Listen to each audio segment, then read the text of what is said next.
Boa noite a todas e todos. Sejam bem-vindos e bem-vindas à nossa live do projeto especial Saúde Mental de janeiro a janeiro, na campanha do mês de maio. Saúde Mental, Direitos Humanos pelas Liberdades. Para quem não me conhece, eu sou Washington Luan, sou atual coordenador da Comissão de Psicologia e Comunicação do Conselho Regional de Psicologia aqui da Bahia. E hoje nós vamos receber Araceli Silva, que é psicóloga, CRP 034122, para falar sobre implicações da nova política nacional sobre drogas no cuidado integral à usuária e ao usuário de álcool e outras drogas. Vamos ver se nossa convidada já fez a solicitação para participar. Estou tentando localizá-la aqui, gente, para a gente adicioná-la. Só um instante. Araceli, se você puder solicitar aí, se tiver já. Só um instante, tá, gente? Para nossa convidada chegar. É necessário ela mandar o convite, mas eu estou tentando aqui também localizá-la no público. Vamos ver. Só um instante. Então, mais uma vez, quem vai chegando, seja bem-vinda e bem-vindo. Nossa convidada acabou de chegar, estou esperando ela enviar a solicitação, já mandou. Estamos selecionando. Só um instante que ela chega aí. Aguardando. Boa noite, Boa noite, Luan. bem-vinda. Eu não consigo te ver, eu tenho que saber se o pessoal está te vendo, como está a imagem aí, Eu porque está consigo te ver, conectando. também te escutar. Tranquilo? Para mim ainda está conectando aqui como se você fosse chegar ainda. Foi Tô estranho. chegando. Aí eu queria entender do pessoal. Vocês veem a nossa convidada? Vocês podem dizer aí? Não, não vê, não é? Ainda não chegou. Eu vou pedir para você deslogar e logar de novo. Sair, tem um X aqui. Tudo bem? Saindo e retornando. Eu acho que é uma falha que acontece às vezes. Tudo bem. Aí você retorna aqui, faz a mesma solicitação que sai Tudo da live e volta. beleza. Só um instante, tivemos esse problema técnico inicial, ela saiu da live. Quando ela retornar, a gente adiciona novamente. Então, como algumas pessoas foram chegando agora, ela já solicitou, só um instante, aguardando.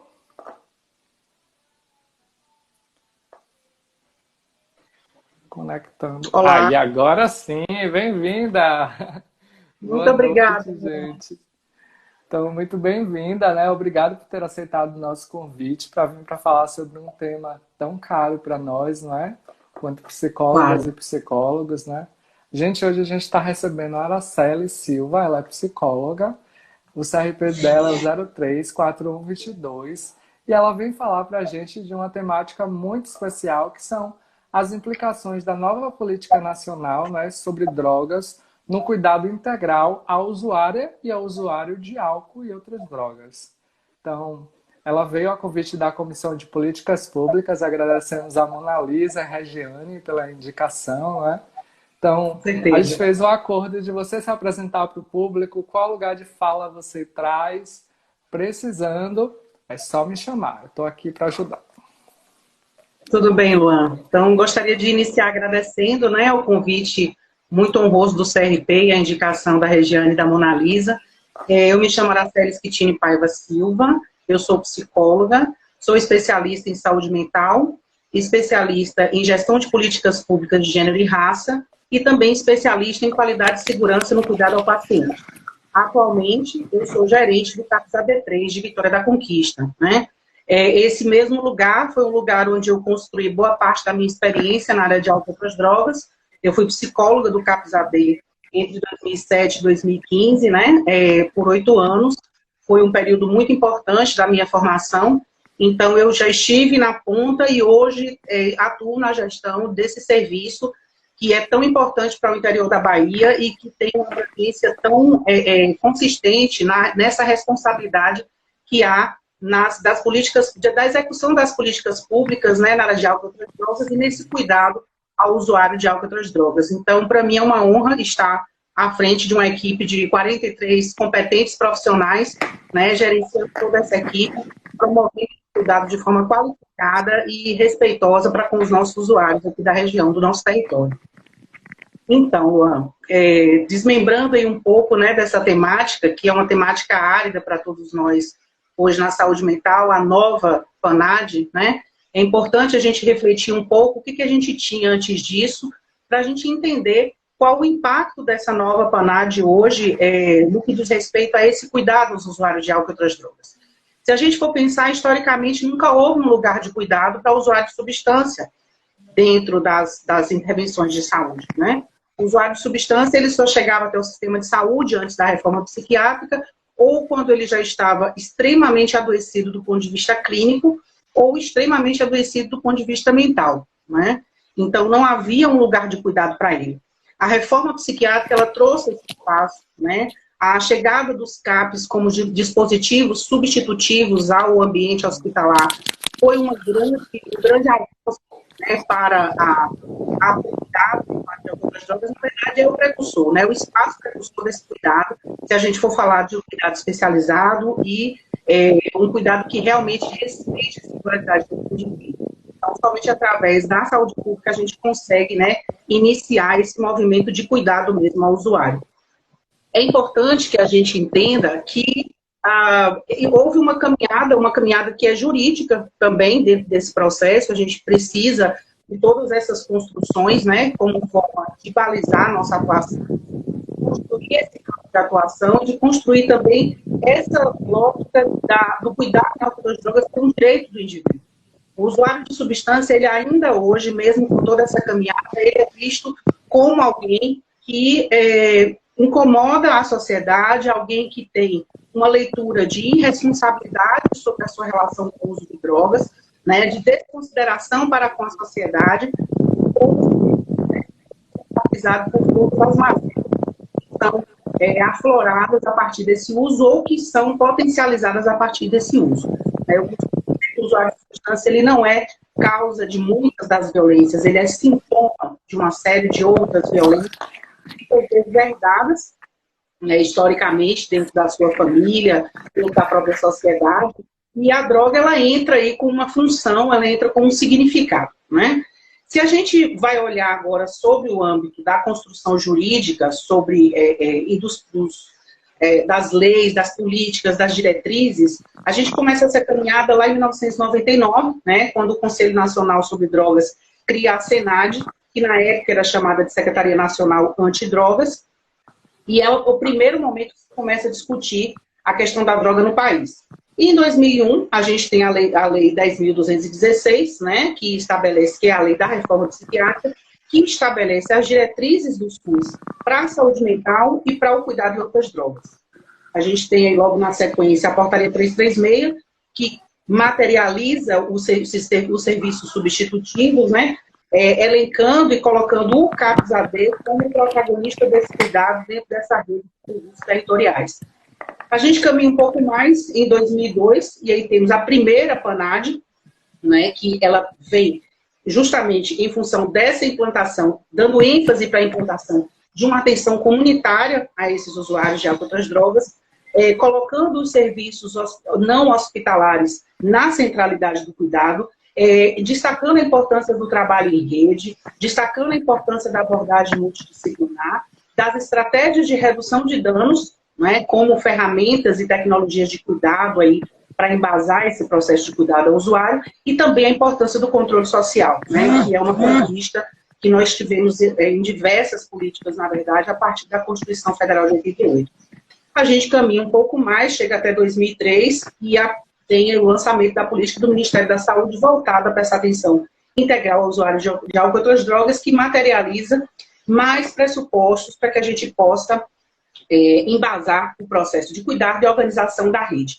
Em 2004, a gente veio a consolidação do CAPS-AD como esse sistema, como esse lugar de cuidado, porque a maioria das cidades, na verdade a maioria não, algumas cidades no país nessa época já começam a colocar os capos AD, né? Se a gente vê que a política é de 2002, então, em 2004, a gente tem 2 anos, né, após a portaria 336, a implantação de alguns serviços de autotransdrogas. Em 2005, essa mesma PANAD, ela é revisada, né, e ela deixa a SENAD, por exemplo, ela deixa de ser chamada de Secretaria Nacional Antidrogas para ser chamada de Secretaria Nacional de Políticas sobre Drogas, né? E nessa época, a revisão da PANAD, ela se expande para além dos 3 eixos iniciais, e aí a primeira PANAD, ela prevê justamente a prevenção, a recuperação e a reinserção social como um dos eixos, né, que balizam essa política. O segundo eixo, a redução da oferta de uso de substâncias, e que é da alçada da polícia, né, da justiça, da polícia no sentido do controle da entrada de drogas no território, quando a gente fala das drogas ilícitas, e também já trazendo para a área da saúde o tripé que nos relaciona com essa PANAD, que é a redução de danos sociais e à saúde, né? Então, esse tripé, redução de danos, redução de oferta e redução de demanda, são os tripés iniciais da PANAD. Na PANAD revisada de 2005, a gente tem um acréscimo dos estudos, pesquisas e avaliações como um pilar importante para o refazer dessa política, né, constante. Então, essa época é uma época que se começa a discutir uma série de aspectos que precisam ser considerados, e um deles é justamente o que a Lei 11.343 vem trazer, a diferenciação, que é a chamada Lei de Drogas, a diferenciação entre usuário e traficante, né? Então, é um avanço também importante, porque essa estigmatização do usuário inibia a sua chegada até os serviços, né? Gerava todo um tensionamento, porque parte do princípio que o usuário de substância é o usuário de substância ilícita, e, na verdade, dentro hoje dos dados da saúde pública, a gente tem o álcool como a droga de maior dano, né? O álcool é a droga de maior alcance, inclusive, ela é muitas vezes a primeira droga que o indivíduo que parte para as drogas ilícitas perde o controle, ele inicia sua vida, muitas vezes, de uso através do álcool, né? E nesse estreitamento de relação é que ele caminha, em alguns casos, para outras substâncias, né? Então, nessa época, essa lei, a 11.343, ela traz a formulação dessa nova política sobre drogas, que estabelece prioridades, né, institui responsabilidades tanto do governo quanto da sociedade no que diz respeito à execução das políticas públicas voltadas para o uso de álcool e outras drogas e o cuidado a pessoas, né, que têm problemas com álcool e outras drogas. Uma coisa que é muito importante a gente destacar é que, infelizmente, nesse mesmo ano, em 2006, o Brasil ele foi condenado, né, pela Corte Interamericana de Direitos Humanos a rever as suas práticas de cuidado por conta de um caso que aconteceu na cidade de Sobral, que foi o caso Ximenes Lopes, que era um interno, Ximenes Lopes, um interno de uma comunidade terapêutica que foi internado involuntariamente nessa comunidade e que morreu por espancamento e tortura dentro dessa comunidade. Então, houve a denúncia desse caso para a Corte Interamericana de Direitos Humanos e o Brasil foi condenado a rever esses posicionamentos, né, como uma forma de gerar uma virada de página nesse processo, porque a gente não podia caminhar para esse âmbito da moralização, né, e da violência contra o usuário. Em 2007 e 2008, o Brasil assumiu outros 2 compromissos importantes, que é a ratificação da Convenção Internacional contra a Tortura e Tratamentos Cruéis e Degradantes, e também a Convenção de Direitos da Pessoa com Deficiência, ambas da ONU, né? Isso amplia a nossa responsabilidade no que diz respeito a garantir a esse indivíduo, sujeito de direitos, um tratamento digno, respeitoso, que considere as suas redes sociais, que considere as suas potencialidades e que não o prive dessa convivência, partindo do princípio que esse convívio social também pode fortalecê-lo no enfrentamento dessa relação danosa com o uso de substâncias.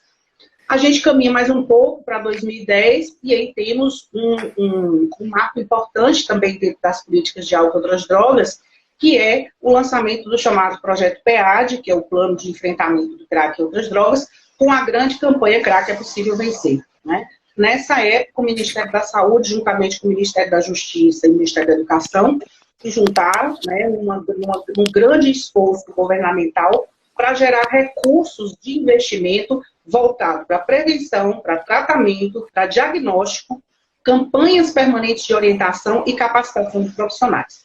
E aí nós passamos os próximos 4 anos, né, de 2010 até 2014, com um volume muito alto de investimento voltado para esses cursos, e aí quem se interessa por essa área com certeza vai reconhecer esses nomes, que são os cursos que a Senad oferecia de forma gratuita, que são cursos EAD oferecidos pela plataforma da Senad, que é o Supera, né? O Supera ele já teve acho que 11 ou 12 edições, eu fiz a 2ª edição do Supera, então é um curso importantíssimo que trabalha justamente instrumentalizando profissionais, tanto da atenção básica quanto profissionais das mais diversas áreas, na detecção, né, desse uso, da identificação dos fatores de risco desse usuário, como forma de ampliar essa responsabilidade entre as políticas públicas para cuidar desse usuário não só na área da saúde. Quer dizer, quando ele chega na saúde, ele já está precisando do cuidado. Mas se a gente pensa na prevenção, se a gente pensa na educação em saúde, se a gente pensa nessa sensibilização e nessa discussão que é tão importante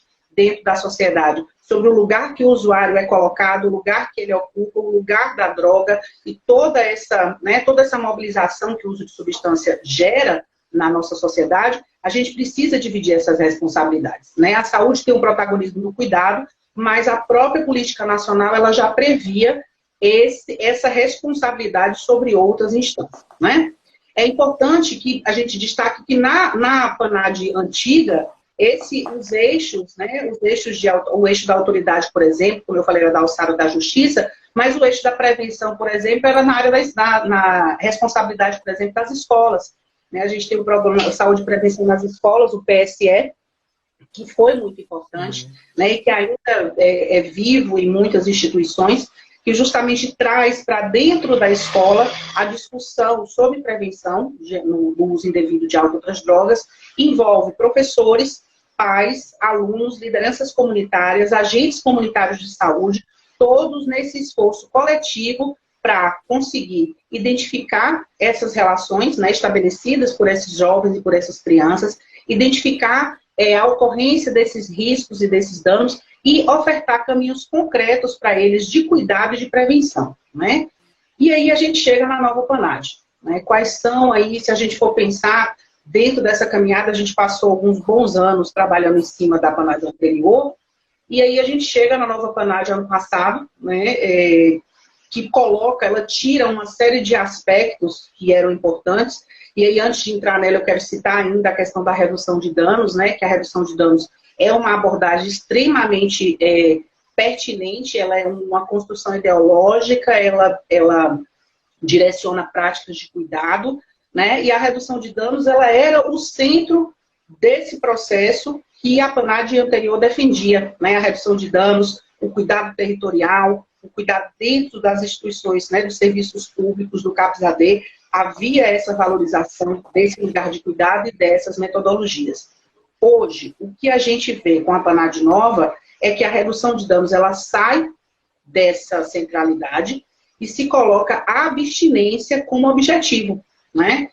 E aí eu já volto para a minha experiência como psicóloga durante 8 anos no CAPS-AD, acompanhando os mais diversos perfis, né, de usuários de substâncias. Nem todo mundo quer abstinência, nem todo mundo se vê abstinente, né? O indivíduo, muitas vezes, ele não sabe mais quem é ele sem o uso de substância, então se você coloca isso no princípio, talvez, com certeza, você vai inibir a adesão desse usuário a esse processo de cuidado, porque ele não se vê do outro lado, ele não se vê do outro lado dessa linha, né? Do outro lado dessa instância de ou eu uso ou eu não uso, ele não consegue mais se configurar dessa forma, né? A abstinência, ela fere o princípio individual da pessoa prover do seu corpo como ela bem decidir, né? E como ela quer também administrar esse uso na vida. Nem todo mundo, necessariamente, que se envolve com substâncias desenvolve dependência. Nem todo mundo precisa de abstinência, né? O dependente, ele tem, claro, o componente da compulsão, que o impede de exercer, muitas vezes, o controle sobre esse uso, e ele acaba desenvolvendo danos mais graves à sua saúde física, à sua saúde mental e, consequentemente, afetando todas as suas relações. Mas existem uma série de outras formas de uso que não a dependência, que esse indivíduo pode vir a ter problemas e que ele, aprendendo, né, formas de administrar o seu uso, administrar e compreender quem é ele dentro desse uso, qual a função, a subjetividade que há nesse uso na sua vida, ele tem possibilidade, sim, através da redução de danos, de fazer um controle desse uso, saindo desse estado menos salutar, né, digamos assim, com menos saúde, saindo dessa exposição a tantos riscos e danos que o uso agudo, né, ou o uso constante o leva, e ele pode até vislumbrar a abstinência, mas isso tem que ser algo que parta dele. Isso não pode ser colocado como uma premissa do tratamento, né? Aí a gente sai da baixa exigência, das chamadas modalidades de tratamento de baixa exigência, para uma modalidade de tratamento e de cuidado de alta exigência. Então, as comunidades terapêuticas, por exemplo, elas são alta exigência, porque elas exigem a abstinência e elas precisam dessa abstinência dentro daquele contexto para conseguir administrar aqueles elementos ali dentro. Né? Então, ela vai confinar, ela vai colocar todo mundo dentro de uma mesma proposta de cuidado. Então, ela não consegue lidar com essa singularidade. Quando a gente trabalha quando a gente oferta esse cuidado territorial, né, vinculado ao território existencial desse indivíduo, as relações, né, conectando esse indivíduo a essas relações, resgatando direitos, resgatando laços, envolvendo outros elementos da vida desse indivíduo para esse processo de cuidado e de reestruturação, a nossa chance de sucesso é muito maior se a gente pensa, né, se a gente for pensar num parâmetro de sucesso. O parâmetro de sucesso para um usuário pode ser um e para outro pode ser outro. É essa singularidade que a alta exigência, as chamadas modalidades de alta exigência, não permitem. Você não tem como considerar a singularidade do indivíduo. Então, a abstinência ela é um problema dentro dessa nova panagem, no sentido de ser colocada como objetivo, né, promoção de abstinência. Isso já inibe, sim, a busca, né, já tende a inibir a busca de muitas pessoas a esse processo de cuidado, porque ele não se imagina nesse lugar. Então, você restringe a adesão, você cria fatores que dificultam a adesão desse usuário ao tratamento, né? Uma outra polêmica dentro dessa nova PANAD é essa inserção das chamadas comunidades terapêuticas, que ganham o nome de comunidades terapêuticas acolhedoras dentro da RAPS. Né? Então, é um outro ponto polêmico, porque se a gente for pensar, né, do ponto de vista até 2018, mais ou menos, já se existia um financiamento, né, de 2011 em diante, já existia um financiamento para algumas comunidades, houve um projeto piloto inicial do Ministério da Saúde para habilitar algumas comunidades a receberem esse investimento. A gente tinha em torno de 3.000 comunidades no território brasileiro que recebiam esse recurso. Isso, no ano passado, do ano passado para cá, em dezembro, a gente chegou a quase 10.000 comunidades, né? Como é que isso está sendo estruturado? Quem é que está fiscalizando tudo isso? Né? Então, há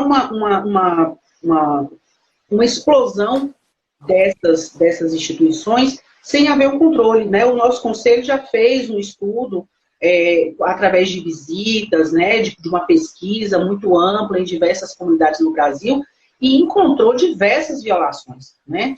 Porque não há realmente, com uma clareza, inclusive dentro dessa nova lei, não há uma clareza em quem vai fiscalizar tudo isso? O que vai balizar tudo isso? É a portaria da Anvisa? É só a portaria da Anvisa? Como é que isso vai ser, né, sistematizado? Não há uma clareza sobre isso. Além disso, um outro ponto polêmico da nova PANAD é a consolidação da internação involuntária como um caminho de cuidado. Né? A gente pega, na verdade, uma intervenção de exceção, né, que só deve ser utilizada dentro de situações muito agudas de comprometimento desse indivíduo com o uso de substância e transforma ela num caminho de cuidado. Já existe essa lógica da internação como digamos assim, um processo mágico, né? Eu sempre brinco com essa figura, com esse desenho que eu faço na minha mente, que muitas vezes se pensa que o tratamento em comunidade terapêutica, eu falo que aquelas maquininhas antigas de desenho animado que piscam, que, né, balançam, fazem mil barulhos. Você coloca uma ovelha de um lado e vai sair um casaco do outro. Né? E não é assim. A coisa não funciona dessa forma.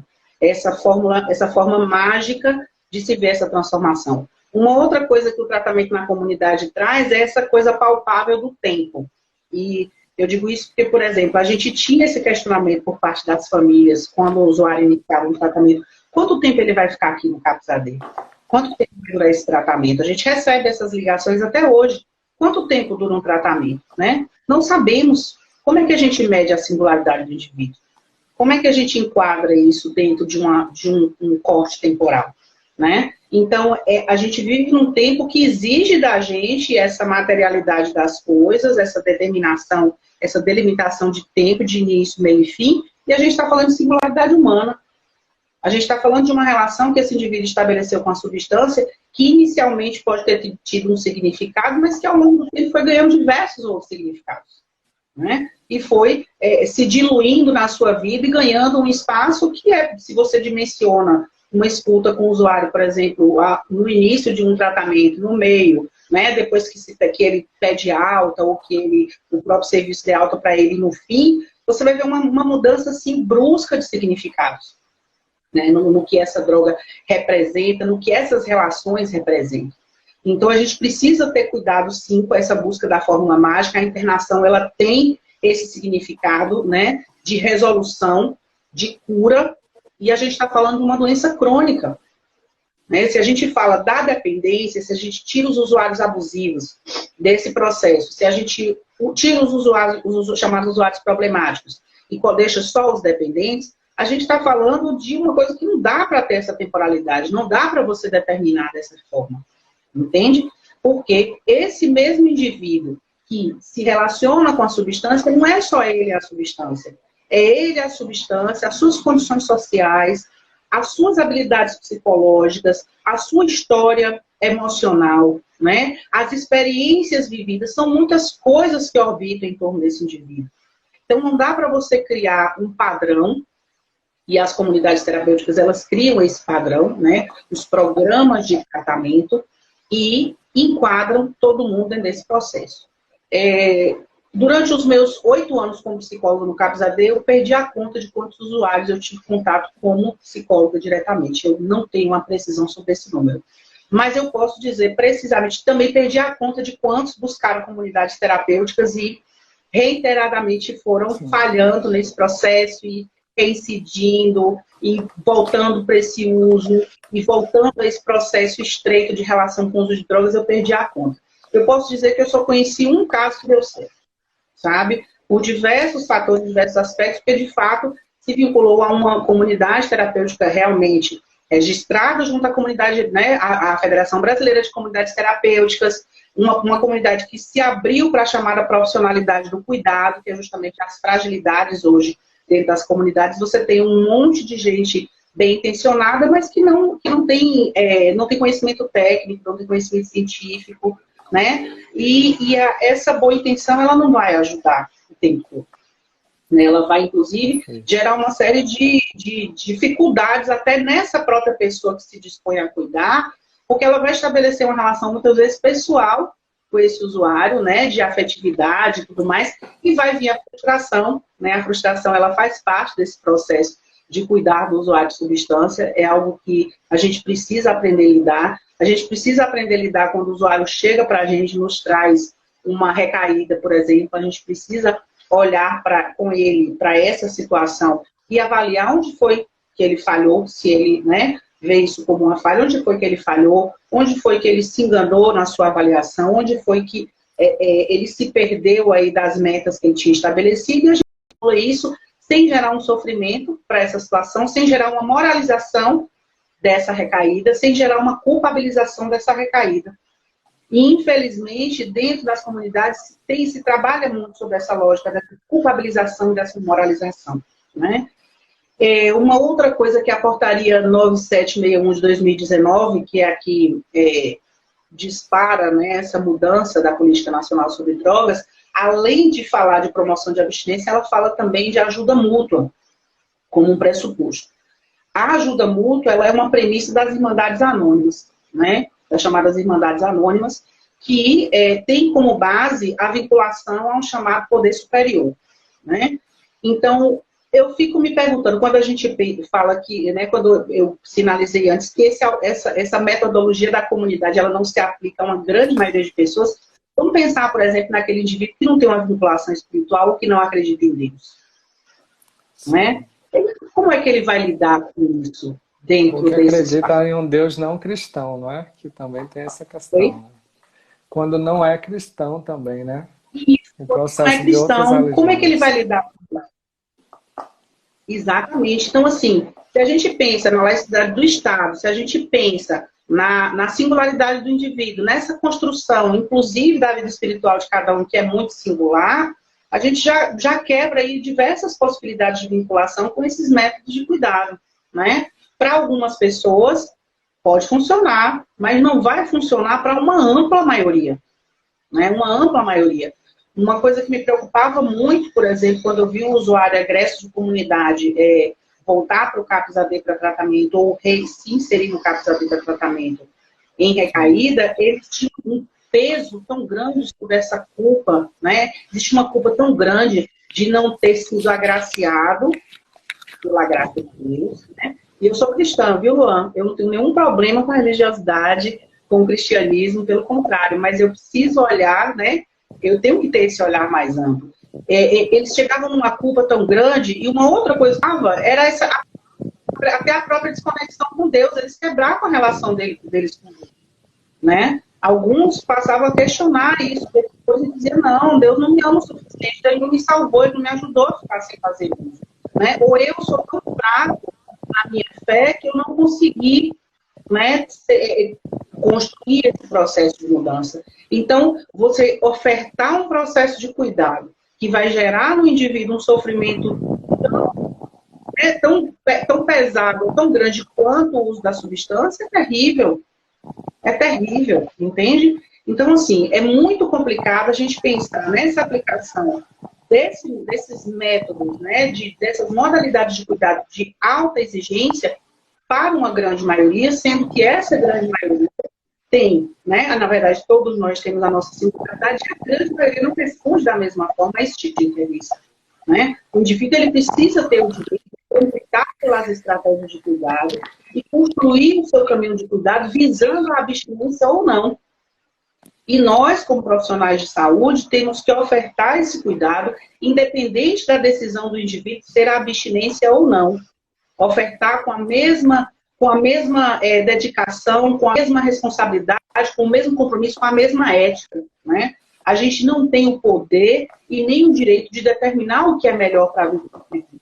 A gente tem o poder e o dever de fomentar um cuidado qualificado desse indivíduo, respeitar os seus direitos, favorecer com que ele desenvolva reflexões que vão gerar esse processo de mudança e de autodeterminação para ele. Mas a gente não pode moldar esse indivíduo se baseando em fórmulas mágicas, não é? O que a gente vê hoje é que a internação na PANAD anterior, ela era tida como uma intervenção para momentos de crise e também quando todas as outros dispositivos tinham falhado, né? Esse caso, por exemplo, que eu vi que deu certo, ele tentou de tudo dentro da atenção psicossocial, tentou a redução de danos, tentou de tudo, até que encontrou a comunidade, esta comunidade específica, né, que é registrada, que trabalha com profissionalidade e tal, foi a que eu conheci que chegou mais perto, digamos assim, de um modelo estruturado realmente e respeitoso, e ele conseguiu aí, mas assim, foi um caso entre tantos, entre centenas de outros, ou até milhares, porque eu só posso falar daqueles que eu tive contato como profissional, né, como psicóloga e como cuidadora. Então, assim, é muito complicado a gente enquadrar realmente, de fato, todo mundo dentro de uma linha de montagem, e infelizmente hoje as comunidades não trabalham dentro da lógica do chamado PTS, né, o Projeto Terapêutico Singular. Elas não conseguem, porque não há realmente uma profissionalidade do cuidado, né, como eu falei, são pessoas bem intencionadas, mas muitas delas não são qualificadas, e aí a gente acaba, e às vezes a pessoa até tem uma qualificação, mas como ela tem uma vinculação com aquela instituição, por exemplo, através da sua igreja, né, ou através das suas relações pessoais, isso já limita uma atuação ética da parte dela. Violações podem acontecer ali dentro e esse profissional não se exercer eticamente como deveria, porque essas outras vinculações se sobressaem, né? Então, é um risco grande que a gente tem, né? Então, a nova PANAD, para nós que trabalhamos nessa área, ela é um retrocesso, né? Ela é um retrocesso por esses aspectos, mas eu quero destacar aqui um aspecto importante ainda, que é a questão da internação involuntária, né?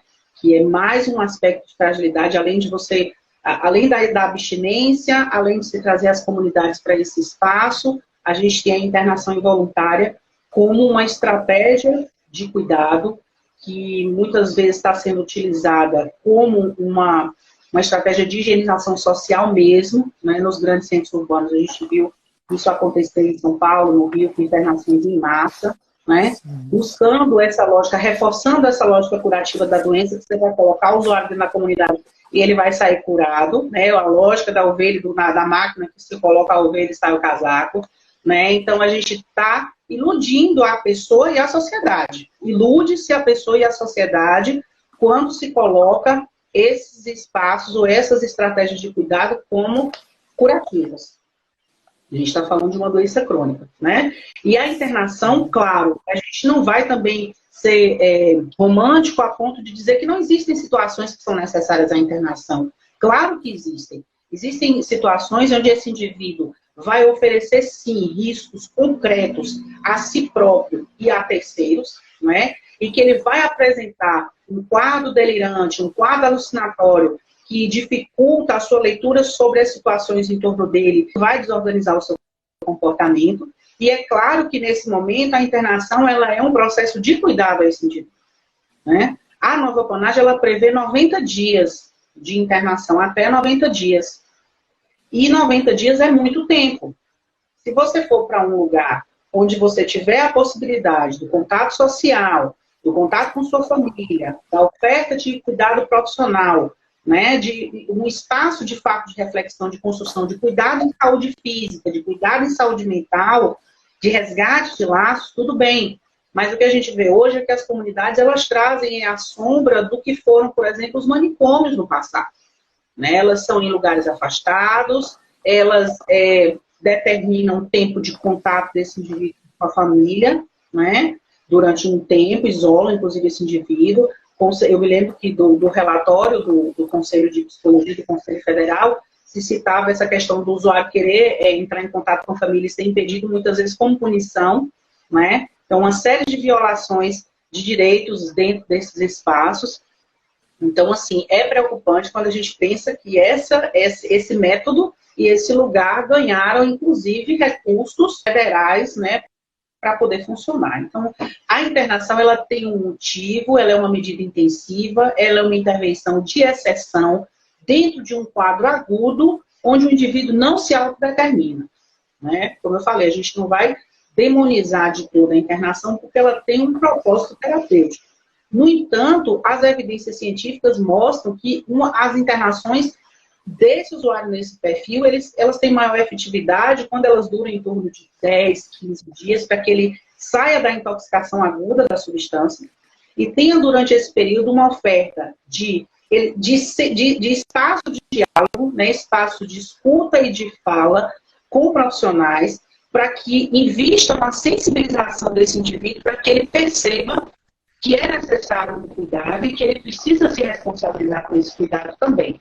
E usar essas ferramentas que estão sendo ofertadas para ele, né? Então, esse espaço, de fato, é um espaço que ficou aproveitado. Hoje é o formato, por exemplo, que se faz no CAPS AB3, né? A gente tem 14 dias de acolhimento intensivo, a gente nem usa o termo internação, existem alguns termos e elementos que trazem um pouco aí essa sombra, né, do que foi a intervenção psiquiátrica no passado.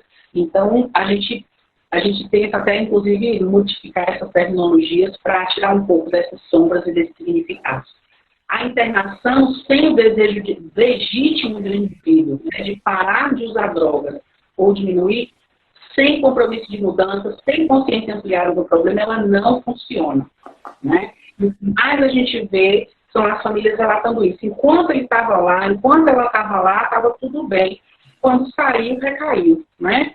Porque ali é dar um tempo, ali é uma mudança geográfica, ali não é uma mudança de uma reflexão, de uma autodeterminação interior desse indivíduo. É algo que veio de fora dele, né?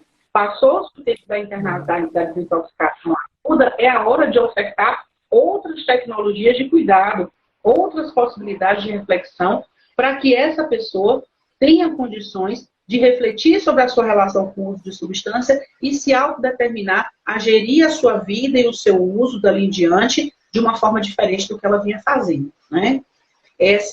Uma outra questão também que me preocupa nessa internação involuntária é o tensionamento na própria relação de cuidado, né? Uma pessoa que é internada de forma involuntária, quando ela sai daquele estado agudo, ela dificilmente ela vai conseguir se conectar àquelas pessoas que estão ali naquele espaço. Porque há uma desconfiança, né? Há estar ali, né? Se vincular a um lugar onde você não quer estar, algo que você não desejou para você. E o desejo, ele é importantíssimo. Mesmo um usuário motivado, desejoso, consciente dessa necessidade de mudança, ele enfrenta diversas barreiras, diversas lutas internas e externas para conseguir administrar o seu uso. Agora, imagina quando não tem a possibilidade de decidir sobre o que quer para a sua própria vida, né? Quando ele vai ser enquadrado nessa caixinha que o colocava. Então, isso é realmente algo que não vai funcionar, vai gerar um sentimento de fracasso nas famílias, vai gerar um sentimento de fracasso nos profissionais, na pessoa nem se fala, né? Então, eles saem extremamente culpados, eles, quando recaem após essas internações de longa duração, eles se sentem extremamente culpados. Há um sofrimento mental imputado a esse indivíduo por ele não ter conseguido, porque ele também se iludiu na lógica da cura, dessa cura estanque, onde ele não vai ter que continuar se cuidando. Ele passou pela máquina, ele virou casaco, né? Sim. Mas ele descobre que não. E nós que trabalhamos dentro da atenção psicossocial, os profissionais que atuam, né, dentro desse processo de cuidado, a gente precisa aproveitar a recaída como uma oportunidade de aprendizado para esse usuário. A gente precisa trabalhar isso com ele, sobre esse olhar de aprendizado, né? O que você vai aprender com isso? E daqui para frente, que novas metas vão ter? Redimensionar metas, né? E às vezes o usuário chega numa pretensão de eu quero parar tudo, e você tem que dizer, ei, calma, diante do que você tem aqui, talvez você não consiga parar tudo. Por que a gente não começa a dar droga de maior dano, né? Exercendo um controle maior, uma redução de danos, até conseguir por que não, suspender o uso dessa droga de maior dano, se identifica droga de gatilho, se identifica droga que não gera gatilho, você tem, né, principalmente no usuário de múltipla substância, tem diversas configurações, né? Tem gente que recai com um cigarro, com um tabaco, com a nicotina. Tem pessoas que podem transitar pelo álcool, pela nicotina, mas vão recair com uma outra substância, né? Então, assim, é muito singular, não dá para você trabalhar com uma forma única para todo mundo, né? E, infelizmente, quando se trata dessa proposta de cuidado em comunidade terapêutica, se trabalha com programas de tratamento fechados, a linha de montagem, entendeu? Que podem realmente algumas pessoas ali se engajarem e terem uma construção, né, de um processo de cuidado, mas uma grande maioria não vai conseguir, né? E aí não sou eu que estou falando isso, a gente vê isso acontecendo o tempo todo nos serviços, né, de saúde mental, eles chegando, as próprias comunidades debatem isso, né? E assim, eu parto sempre do princípio, Luan, que para a gente conhecer e negar, ou conhecer e questionar, na verdade, para a gente negar algo e para a gente questionar algo, a gente precisa conhecer, né? Eu tive a oportunidade, meados de 2010, entre 2010 e 2012, de fazer um curso, né? Me foi ofertado por esta mesma comunidade que eu, né, mencionei aqui, que era o mais próximo de um cuidado, né, profissional que eu conheci. Eles me ofertaram um curso, né, junto à Federação Brasileira de Comunidades Terapêuticas. Eu tenho também formação em coordenação de comunidades terapêuticas, né? Eu tive a oportunidade de passar um curso de imersão 80 horas estudando sobre isso, tendo contato com essas tecnologias, tendo contato com quase 100 pessoas que trabalhavam em diversas comunidades no estado da Bahia. E eu me lembro que teve um momento muito emblemático desse curso, que quando a gente, né, foi se apresentar, e que eu e uma colega que era do CAPS-AD na época, minha coordenadora na época, nós levantamos a mão e dissemos que nós éramos do CAPS-AD, as quase 100 pessoas olharam para a gente com aquela cara de, meu Deus, o que é que elas estão fazendo aqui? Né? Esse pessoal da redução de danos quer o quê aqui? E foi muito importante para nós conhecer esse olhar deles e também levar para eles esse olhar da redução de danos. Porque, pode ter certeza, 100% deles acreditavam que a redução de danos era uma apologia ao uso de drogas.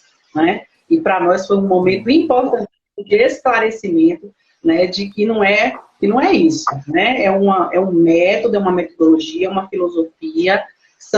Existe a redução de danos ampliada, aplicada, né? A gente tem uma série de aspectos que precisam ser valorizados. Né?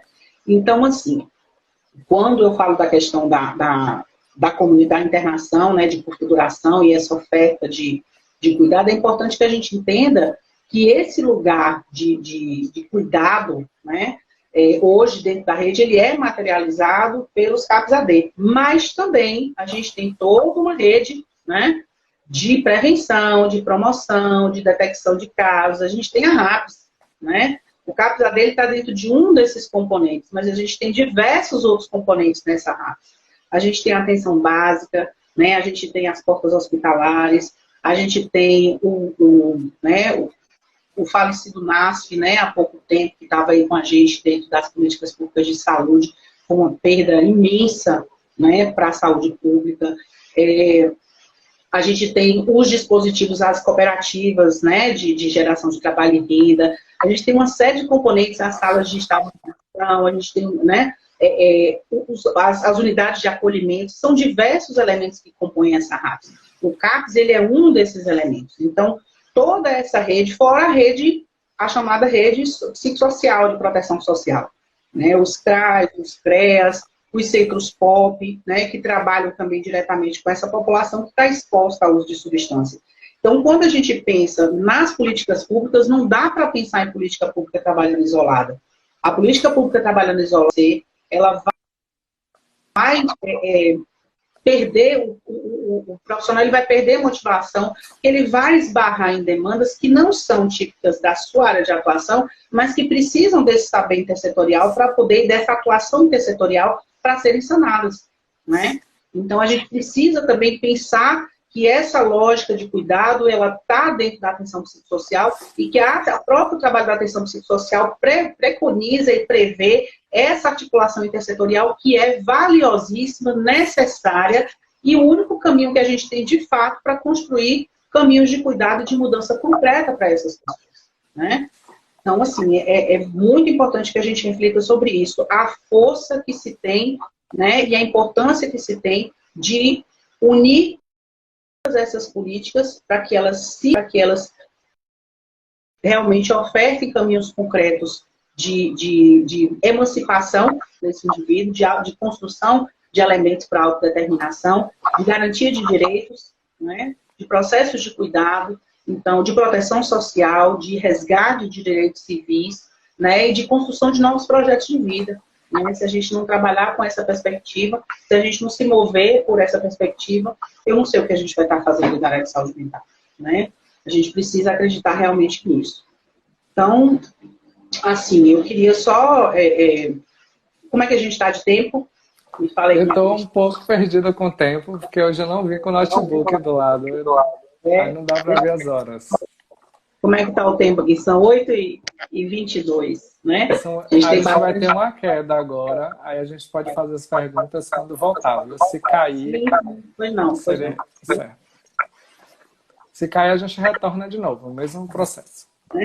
Sim. Exatamente. Então, assim, uma coisa que eu queria finalizar, né, falando um pouco sobre essa questão do tratamento compulsório mesmo, né, como ele é frágil, a questão da própria baixa adesão pós-internação, né, além da questão da relação tensa com a equipe, a dificuldade de lidar com a questão do sigilo, aqui muita desconfiança no que diz respeito à questão do sigilo, né, se o profissional não passa, porque se ele vê que aquele profissional aceitou, está dentro daquela proposta, né, de um cuidado forçado a ele, né, ele não vai realmente conseguir se vincular a isso. Uma questão que nos preocupa muito é justamente essa fragilidade, inclusive, dessas próprias comunidades. Porque se a gente for pensar, a gente tem centros de recuperação, a gente tem várias denominações, né? Comunidades terapêuticas, centro de recuperação, clínica de recuperação, né? As clínicas de recuperação, normalmente, elas têm um foco na desintoxicação, no acompanhamento clínico psiquiátrico, né? Os centros de recuperação, a grande maioria estão declaradamente trabalhando com conversão religiosa e com laborterapia, né? E, infelizmente, há um grande, uma série, digamos assim, a força de trabalho nesse lugar é realmente pessoas que não são profissionais, e isso realmente fragiliza o cuidado, e as comunidades terapêuticas, que são essas registradas junto à FEBRAC. Né? O que se fragiliza muito isso, eu vejo a questão do pilar religioso como um fator preocupante, né? Porque realmente fere esse princípio da individualidade do indivíduo. A falta de projeto terapêutico singular é um problema, a falta de profissionalidade no cuidado é um problema, e a falta de fiscalização dentro dessa nova proposta. A gente não tem clareza dentro da política como é que vai se fiscalizar isso, sabe? A gente não sabe. Porque nós que estamos dentro da área, então nós temos diversos dispositivos que nos fiscalizam, né? E que nos balizam desse processo. Mas essas instituições não, né? Então, o que eu vejo é que, na verdade, se a gente for pensar em todo esse recurso, esses milhões que foram destinados a todas essas comunidades, se a gente redireciona isso, por exemplo, né, para um investimento na questão da própria qualificação dos profissionais em geral no território que executam as políticas públicas, né? O empoderamento por parte das especialidades médicas e não médicas, do conhecimento, se empoderar desse conhecimento de saúde mental para favorecer identificação precoce, evitar a cronificação da relação do indivíduo com o uso de substância, né? Seria um investimento importante. Psicólogos, mais psicoterapia, né? A gente tem muitas equipes trabalhando dentro das chamadas equipes mínimas, mas a gente tem, por que não, um incremento de recursos voltado para isso, ampliação de profissionais dentro desses serviços, né? E de outros, até mesmo a criação de outros dispositivos que houvesse um investimento direcionado para isso. A própria questão das medicações para aqueles que precisam, que não é todo mundo que precisa de medicação, mas as medicações, elas são muito limitadas dentro da nossa rede. A gente já tem um avanço, ou se tem que não tinha muitas coisas que se tem hoje, mas a gente tem ainda um espectro muito limitado de recursos farmacológicos, né, para se trabalhar com esse usuário dentro da rede pública, e vem ocorrendo atrás disso, né, dessa ampliação, o próprio investimento mesmo, até mesmo em pesquisa nessas áreas, né, a gente tem poucas opções mesmo de farmacologia nessa área, porque de fato tem algumas pessoas que precisam, né. Então, eu acredito que esses recursos, se eles fossem investidos nos dispositivos territoriais, né, nos dispositivos que executam as políticas públicas, da área de saúde, da assistência social, no incremento desses equipamentos, né, na valorização do trabalho dos profissionais, né, no sentido de cada vez mais investimento em qualificação, né, em sensibilização, e nessa divisão também de responsabilidades dentro, com todos os elementos da RAP, e mesmo aqueles que estão fora, mas que orbitam e são necessários nesse processo, a gente teria um avanço muito grande, né, nessa execução, né, de políticas públicas na área de álcool e outras drogas, e principalmente na diminuição do sofrimento dessas pessoas, né. A gente fala de todas essas construções, a gente fala de todos esses princípios, mas a gente está falando de sofrimento humano, né? A gente está falando de pessoas que sofrem dentro desse processo e que muitas vezes não são a causa de todos os males. Elas são sintomas de outros males e de outras violações que foram negligenciadas, né? Então é isso. Né? Encerrar por aqui e me dispor a responder os questionamentos. O pessoal tem um bocado de dúvidas aqui. Eu vou ativar de novo os comentários, porque eu desativei para o pessoal te ver, não é? Eu quero só registrar que nunca numa live a gente teve tantos corações aqui chovendo do lado pela primeira vez. O pessoal trouxe muito afeto para a live de hoje, então agradecer a presença de todas as pessoas aqui, as psicólogas, os psicólogos, a sociedade civil, as usuárias e usuários dos serviços de saúde que estão aqui presentes, né, que vieram, souberam da sua fala e vieram, se articularam para poder participar também. Não é à toa, agora a gente sabe da qualidade técnica e da fala qualificada que você possui, que eu fiquei aqui, ó, concentrado, ó, quase não piscava. Então, chuvas de elogios aqui para você nos comentários. E Apaixonada aí, pelo que eu enquanto faço. você falava, Né? É uma sim, missão e se a gente acaba dessa forma, a gente esmurece na primeira dificuldade. é É muito importante. verdade. Então, esses afetos que mobilizam, não é? A efetividade está justamente no afetivo, não é? O que a gente encontra lá na ponta dos nossos serviços, no nosso trabalho. Né? Então, eu queria registrar a presença das conselheiras e dos conselheiros que estão aqui, não é? Também, a gente deve ter uma queda agora, mas a gente volta.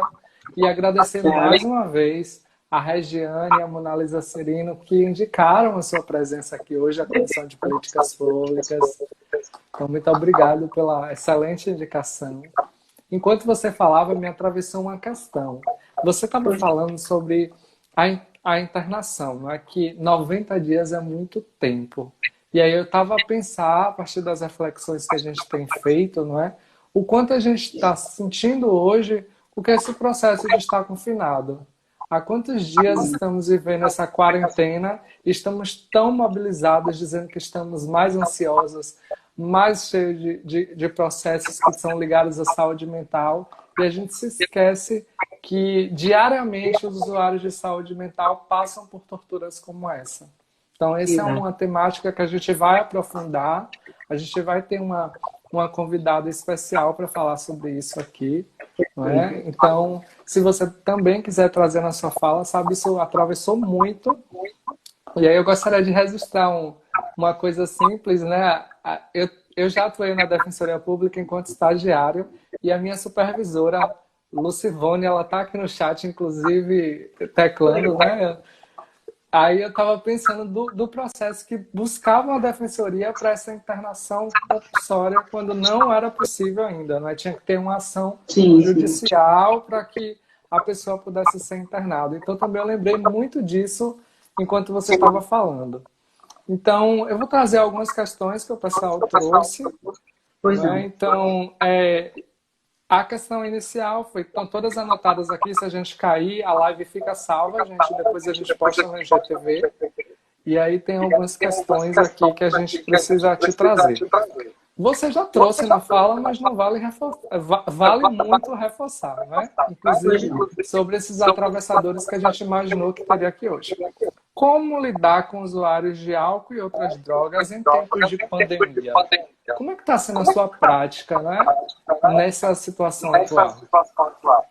Olha, a nossa expectativa quando tudo isso começou... Desculpa interromper. Já começou um tempo aqui, temos 1 minuto e 50 segundos. É interessante porque desde que começou toda essa pandemia, a gente imaginou, né, que haveria uma explosão de busca, principalmente por recaída, né, pelo próprio estado de tensionamento, porque a gente identifica na nossa prática realmente o manejo de sintomas ansiosos e depressivos, muitas vezes com o uso de substâncias, né? A gente identifica isso em diversos perfis. Mas a gente tem tido uma busca até menor do que a nossa expectativa, né? A gente, sim, continua as situações de crise, elas continuam acontecendo, mas, de fato, houve uma diminuição dessa busca. No entanto, a gente hoje trabalha dentro do CAPS ADT de Conquista com uma metodologia de monitoramento aos nossos usuários, em que eles trazem muito essa angústia, né, através dos monitoramentos telefônicos e do WhatsApp do serviço, trazem essa angústia em torno do processo de adoecimento, né, e do agravamento da sua relação com a substância por conta da pandemia. Né, houve também uma diminuição de entrada através deles, a gente acaba sabendo que houve uma diminuição de entrada de substâncias ilícitas, por exemplo, nos territórios. Mas as substâncias lícitas, elas continuam aí, sendo ofertadas, né? Então, a gente tem, sim, uma recorrência maior, se a gente for pensar na questão da incidência, uma recorrência maior de usuários de álcool em recaída, né? Pessoas que utilizam-se do álcool e que acabam se colocando em situações de risco, por exemplo, idosos, né? Perfis de idosos que começaram a buscar e as famílias terem um cuidado maior, porque a questão da desorientação mesmo, em função ou da abstinência ou do uso, expõe essas pessoas a transitarem, né?